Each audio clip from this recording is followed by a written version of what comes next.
Kontrobersyal. Hindi ako ang ina! Kapatid lang ako! Mas pinainit. Wala siyang kwenta ka ba? At mas pag-uusapan. Nahuli ko ang boyfriend ko at ang ate ko sa kwarto! Mga sikretong dito mo lang mapapakinggan. Top Secrets. Top Secrets. Top Secrets. Top Secrets. Hi Kabisyo, I'm back. This is me, ang Basa Princess ng Love Radio, DJ Rocky Terra, para sa programang Top Secrets, kung saan pwede ka magbahagi ng pinakatatago mong sikreto. At nabitin nga tayo kanina, kasama natin ang ating caller na si Fabian from Imus, Cavite. Hi Fabian, nandyan ka pa ba sa linya? Yes po, nananatili. Nananatili.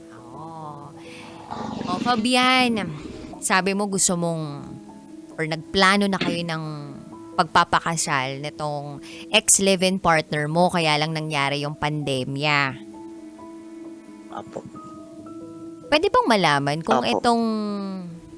itong bisexual na naging karelasyon mo, up until now, karelasyon mo pa rin? Yes po. Bali, nagtuloy na po kami sa relasyon namin. Okay, so siya na yung karelasyon mo ngayon, ng buong buo. Opo. Out ka ba? Simula po nung po, Nag-out ka na ba ngayon? hindi po eh. Hindi po kasi talaga alam ng family ko sa Hanggang ngayon? side namin. Yes po. Alam po nila straight. Alam nila may anak ka, nagkaroon ka ng live-in partner, ginawa mo lahat para sa pamilya mo. Apo. Was Yun there po yung alam nila. Was there a point in your life na parang ginawa mo lahat ng yun? You went all through that just because you want to prove them that you are a straight guy. Apo. Do you think it's fair dun sa babaeng naging karelasyon mo?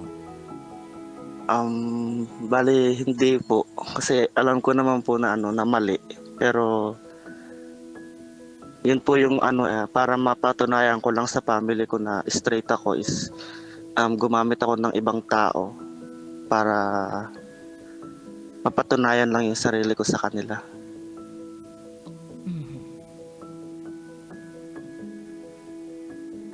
So ngayon, gusto mo lang makita talaga yung anak mo. Yes po. Yun lang po talaga yung gusto ko makita. Maano ngayon. Wala ka na bang ibang Ipakita niyo sa akin yung kamag-anak? anak ko. I mean, wala ka na bang ibang kamag-anak Hindi, na nasa- kakilala dun sa babae para makontak? Binalak po nila ako lahat. As in, lahat sila? Opo, hanggang sa tiyahin, mga pinsan, mga kumpare ko doon sa loob. May makontak man ako pero wala doon sa pinaka-compound kung saan nandun yung anak ko. Bali, ang huling sabi lang po ng dati kong ka-live-in partner is, kung gusto mong makita anak mo, magsama ka rito ng mga taga-barangay. Tapos, ibigay daw kung ano yung gusto nila. Kasi ang gusto po kasi mangyari ng ka-live-in partner ko is magbigay daw po ako ng almost 15K a month na sustento dun sa bata. Magkano ba yung kaya mong ibigay? Ang bali sa sahod ko po kasi ngayon dito sa Imus, security guard po sa warehouse. Provincial rate po kasi kami. Bali umaabot lang po ako ng nasa 16 to 17,000 po monthly ang sahod ko lang po. Ang sabi po sa akin nung ka-live-in partner ko dati, wala raw po siyang pakialam kung magutom daw po ako. Basta daw po ibigay ko daw po yung kailangan nila. Kung di daw po kakasuhan daw po nila ako doon sa DSWD. Pero kanina nabanggit mo sa akin, 'di ba, na Manila rate yung sinasahod mo. Nung pandemya yan o Opo, yung hanggang ngayon? Ngayon po hindi na po kasi nung nasa po kasi ako noon private security guard po ako sa isang building sa tapat po mismo ng SM Molino. Teleperformance po siya. Bali, Manila rate po siya kahit nasa probinsya po kami. Tapos kailan ka nagpunta ng Um, SM? Ano po, nung 2017 or 18 po, SM na ako nun eh. Bali, nag-resign po ako kay SM nung nalaman ko po na merong pong hiring si Teleperformance na private security guard. Hindi ko na alam yung timeline mo. Nalilito na ako sa iyo, ha? Bali po siguro mga almost 3 years po ako nagtrabaho kay FM. Tapos almost 2 years po ako nagtrabaho 3 years po ako nagtrabaho din kay Teleperformance, kaya po nakapagpatayo po ako ng bahay at ang mga gamit sa compound nila. Mm-hmm. Kaya medyo maganda yung kaperahan pa nung dati. Nung nagtrabaho na lang po ako dito sa Amos, saka lang po lumiit po yung sahod ko. So, Kasi nung kay TV, magkano yung kaya mong iabot sa anak mo, para sa anak mo? ang sabi ko lang naman po sa kanya, kasi total naman po maliit pa po yung bata, is 5K. Kaya lang ayaw po nila pumayag. Sabi po sa akin nung nakakausap na rin po ako ng mga taga-barangay, wala daw po silang magagawa about dun sa problema namin, kasi yun daw po yung gusto ng pamilya nung babae. Bakit hindi kayo magtagpo sa gitna? Sorry, paanong tagpo sa gitna? Magtagpo sa gitna. Kung 15K yung hinihiling nila, sabi mo 5K yung kaya mong ibigay, bakit hindi 10,000? Hindi po kasi kaya kasi po po ako ngayon ang laki po kasi ng boarding house na wala po kasi ako makita na na bed space dito sa Amos. So bali nag-rent po ako ng almost 4K to 5K po sa boarding house ko ngayon, tapos wala po akong gamit na kahit bali nag-iipon pa po ulit ako ng gamit. Hindi ba sabi pwedeng ko naman sa maipaintindi yun? Ang sabi ko po sa kanya, pag nakalipat na po ulit ako ng Manila sa susunod na taon, kasi iniintay ko na lang po, sayang po kasi kung lilipat pa ako ng trabaho, yung 13 month po nabubuno ko na dito, malapit na rin po mag-end of year. Sabi ko sa kanya, tapusin ko lang yung taon, babalik na ako ulit ng Manila rate. Kaya lang hindi niya po ina-accept yung basta ang sabi niya lang po sa akin, ngayong month na to, this coming August 12, kailangan daw po makapagbigay na ako sa kanila. Yung karelasyon mo ngayon, walang naibibigay sa'yo? May naibibigay naman sa'yo? Tinutulungan ka sa mga gastusin mo? Tinutulungan niya lang po ako sa sa food po, sa pagkain ko po. Bale, hinahatian niya lang po ako sa pagkain ko. Pero hindi kayo magkasama sa isang dorm? Ngayon po hindi pa po, kasi po nasa Manila po siya ngayon eh. Bale, ang sabi niya po sa akin, hindi siya basta-basta makakaalis sa trabaho, sa boarding house niya, kasi sa bahay niya po doon, kasi andun daw po lahat ng gamit niya din. Andun na rin daw po yung pamilya niya. I think, since alam mo naman yung lugar kung nasan sila, magpasama ka sa barangay ninyo, mga barangay opisyalis ninyo, kung sino man pwedeng sumama sa inyo, na taga-barangay ninyo, napuntahan siya para makipag-usap ng mas maayos, o kung pwedeng daanin sa letter. Di ba may ganun? Yung para request, magkonsulta ka sa pinakamalapit na PAW, ganyan. Pero just take note also na meron ka ring parang ambag dun sa mga nangyari sa inyo ng ex-live-in partner mo. So, marami kang naging ambag kung bakit ito yung naging turnout ng inyong relationship. Baka meron talaga silang napapansin about you na hindi mo na-acknowledge, plus the fact na meron kang lihim na karelasyon, tapos, well, hindi natin masisisi din na medyo may kapraningan kung sakali man yung naging ex-live-in partner mo. Tapos, syempre, yung biyanan mo naman or etong nanay ng ex-live-in partner mo, kung mainit yung dugo sa'yo, siguro iba yung pakiramdam niya. Yung ganun ba? So, wala nandito ka lang sa posisyon na ito na ang gusto mo na lang namang gawin is makita yung anak mo eh. Magpakatatay sana dun sa anak mo kahit sa ganitong klaseng paraan. Hindi ko sure kung eto ba gagawin mo rin ba para lang mapakita sa mga magulang mo na okay kang tatay o okay kang lalaki.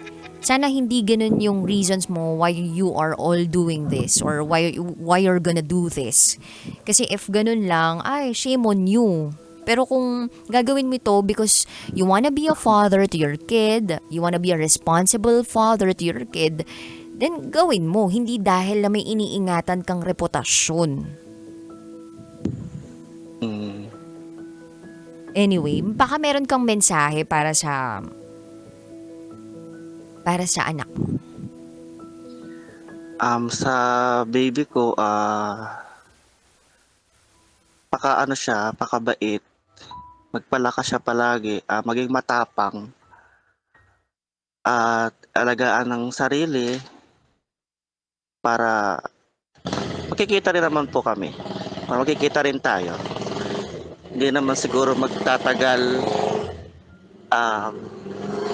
Bibigay din sa atin ni Lord na yung time na magkita tayo ulit. Sa ngayon, tiis muna. Kasi ganito yung sitwasyon. Then, sorry kasi di ko na natupad yung pangako ko sa'yo na na lagi tayong sabay matulog, lagi tayong sabay kumain. Wala na. Kasi nilayo ka na nila sa akin eh. I love you. Yun lang po. Alright, may gusto ka pa bang sabihin or i-shout out, Fabian? Wala na po. Maraming salamat, Okay na po. Fabian. Sana kahit papaano gumaan yung nararamdaman mo. At sana tama yung rason mo kung bakit gusto mong kitain ulit yung anak mo at kung gusto mo siyang makasama ulit. Alright? Yes po. Ayan. Thank you so much, Fabian. Good Thank you night. po. Thank you po. So, ayun na nga guys. Nakasama natin kanina si Fabian on the line. Masyadong nakaka-stress ang kanyang top secret. Hindi ko kinaya yon yung makarinig ng ganong story. Yung gumamit ka pa ng ibang tao para may patunayan sa pamilya mo na ikaw ay isang lalaki. Okay lang sana na gumamit ka ng ibang tao pero dapat aware yung ibang tao na iyo. Minsan nga iniisip ko baka 'di ba yung pagsusungit sa kanya nung mother-in-law niya, baka karma niya yun, yung mga ganun. Or baka yung nangyari sa kanila na hindi sila naging okay, biglang karma niya yun. Kasi mali yung intention niya. Kumbaga, yung puso niya, hindi buong buo na yun yung gusto niyang mangyari na mahalin. Alam mo yun. So, yun. Wala lang. Sana kapag ikaw, kabisyo na nakikinig ngayon, kapag dumating yung araw na maisip mo na magpapamilya ka o magmamahal ka, maliligaw ka ng isang babae o ng tao, sana maging honest ka. Sana maging totoo ka. Kung meron kang ongoing na karelasyon, sabihin mo agad, 'di ba? Yung by the way magiging dalawa kayo just in case. Pangalawa ka, meron na kasi akong una. Yung mga ganun ba? Para aware yung isa, 'di ba? Mahirap yung may tinatago ka eh. Tapos in the end, di ba, may magkakasakitan pa. Tapos meron pang involved na bata. Yung ganon. Kasi nga, in the very first place, hindi naman buo yung pagmamahal. Hindi naman talaga nag-grow yung pagmamahal. It was just, the intention was just to prove the family that he is a straight guy. Na hindi naman talaga. So kapag merong pagsisinungaling, pag may hindi pagsasabi ng totoo, pag meron kayong niloloko, doon nagkakaroon ng problema ang isang relasyon. So, ayun. And I hope lahat ng mga tatay ay responsable. Ganun din naman sa mga nanay, 'di ba? Sana maging responsable ka kung sakaling magkakaanak ka or kung may anak ka. Kung hindi man naging maganda yung relasyon ninyo nung nanay ng bata, ng anak ninyo, sana magpakatatay ka pa din. Magpakaama ka pa rin. Ibigay mo yung nararapat para sa bata. Kahit ano pa yan, kahit ano pa yung kaya mong ibigay, basta maibigay ka. Either pagpapadama ng pagmamahal, pagpapadama na nandyan ka, may oras ka para sa kanya. Ang daming paraan para makapagpadama na ikaw ay isang ama dun sa bata. Marami. Hindi lang sa paraan ng pinansyal. Although malaking tulong yun sa pinansyal na aspeto.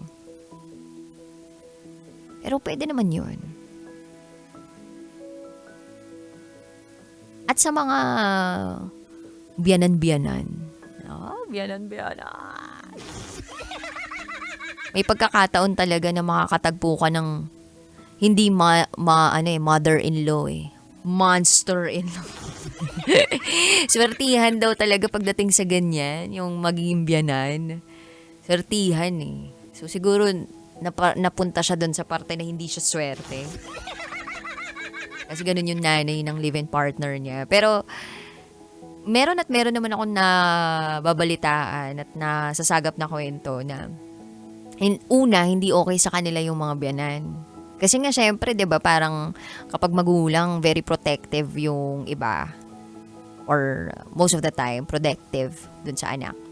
Na parang, sino kaya to? Ganyan-ganyan, ano kayo magiging paraan nito para makuha yung loob namin. So parang meron pang ganung notion tong mga magulang na to para matanggap ka nila fully, para maging warm sila sa'yo. Pero kung tutuusin, mabait naman talaga silang tao, mabubuting tao naman. It's just that gusto lang nila na, or masiguro na okay yung mapupuntahan ng anak nila.